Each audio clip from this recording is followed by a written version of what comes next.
Hey everyone, Freiberger here, and yes, you can finally buy Crusher Camaro blown big block shirts. There's a link in the description. But in this video, I'm going to tell you all about the 8 engines that have been in this 67 Camaro in its 24 years as a project car.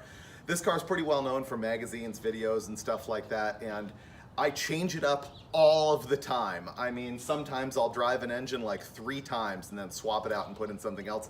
And people ask me all the time what engines have been in the car. So that's what this is all about. And I'll give you a little bit of history on them and kind of how they worked and stuff like that. First of all, this thing came stock with an inline 6 and a power glide. And I gotta tell you, that thing was sweet. Turned the key, ran smooth, quiet, drove everywhere, got more than 20 miles per gallon. It was actually really cool when we first bought this car for 700 bucks. I don't remember if it was a 194 or a 250 or what was in it, but it was actually pretty sweet. Then the first V8 that went in the thing, actually Rob Canan took over the project and he built a smog legal or smog friendly 406 cubic inch small block Chevy for the thing. It actually went through EPA testing and stuff. That was sort of the point of the whole Crusher Camaro project, was to show that old cars don't have to pollute. But then we threw that completely out the window. I never actually drove the 406.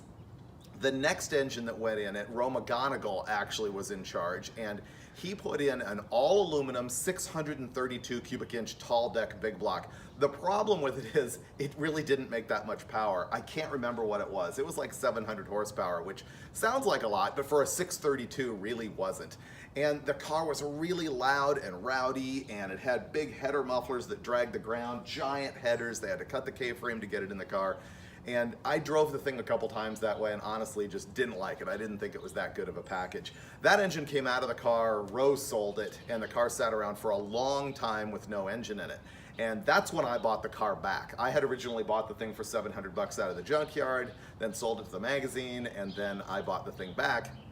And the first engine I put in it was an Ironhead 383. It was one of those HT 383 Chevy Performance crate motors that they had.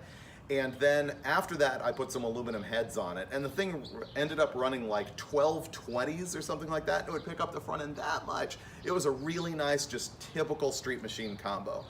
After the 383, that's when this version happened, the blown big block. The 489 cubic inch big block with the Wyand 871 supercharger. It made, I think when we were really pushing it, it made 700 horsepower. It made like 650 in more street trim. And it's just a basic motor, cast crank, regular cheapy aftermarket rods. It did have forged pistons in it, stock Gen 5 block, and it has Holley oval port heads on it that they don't make anymore, not particularly good. And it has a tiny comp hydraulic roller cam. It's like 224 at 50, I think. And so that engine is really tame, but makes good power. It ran 1060s in this car, and then we put it in that Crusher Impala, and it runs like 1140s in that big boat with much less rear end gear and much less converter and stuff like that. Then we did this live thing where we took the blown big block out and we installed a Mast Motorsports LS7 with a tunnel ram on it and EFI. That was the first time we'd had EFI on the car. I take it back, I think the 632 might have had EFI at one point. But anyway, we put this LS7 in the thing, and that was a sweet combo. Had a Gearstar 4L80E in it, and we did the swamp in Indy, drove the thing all the way home, and took it to Sacramento Raceway, and the thing ran 10 O's naturally aspirated with that LS7 in it. It made 700 horsepower.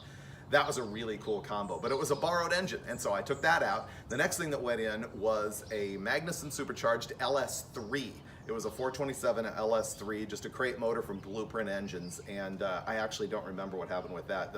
Tony and Lucky were dealing with that particular engine. And then that came out, and then me and Dulcich installed this tunnel ram small block right here, which is 400 cubic inches, and it's got this tunnel ram on it, mild camshaft, runs on 91 octane, and I got a 457 gear in the back of the car and a Ford 9-inch. It has a Gearstar Turbo 350, a lot of converter, trans brake, the whole shebang, and this thing runs 1067 naturally aspirated.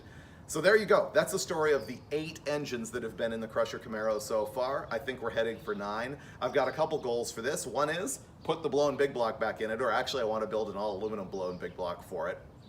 But I also would really like to drive this car on Power Tour next year, and so that might happen. And if it does, it probably won't be with this engine. I would like to put this in our 56 Chevy, which would be really cool. So anyway, that's the story. Crusher t-shirts on sale through Friday. I don't remember the date. It's early October. I forget. Look at the date this video was posted and figure the next Friday, that's when they go off sale. Shop.davidfreiberger.com. You can get these things, and stay tuned for even more videos and action and engines in the Crusher Camaro.